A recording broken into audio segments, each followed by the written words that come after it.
14 ani. Uite, oameni care munciți. Mă emoționa foarte tare clipurile astea. Nu pot să filmez, nu pot să filmez. A trebuit să trag un play să mimez ceea ce am cântat, dar nu pot. Mi-e foarte milă de oamenii care au plecat. Ce bani, te rog frumos, eu nu pot să play. Nu pot să dau play, te rog frumos. Nu pot să dau, rămâne așa, te rog. Vă iubesc din suflet. Oamenii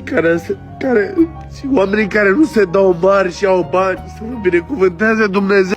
Oamenii care au bani, să vă binecuvânteze Dumnezeu.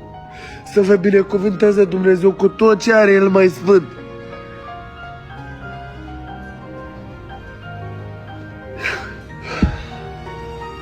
Nu pot să filmez ce pare.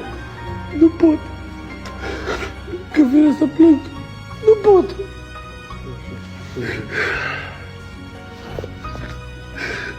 Ai trăit... Cât ai trăit în Italia?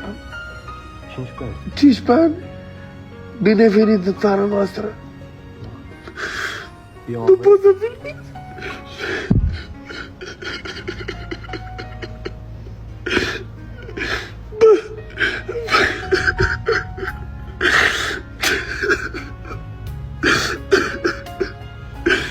Pare foarte rău pentru oamenii care au plecat din țară și eu cunosc foarte mulți oameni care își doresc să vină în țară și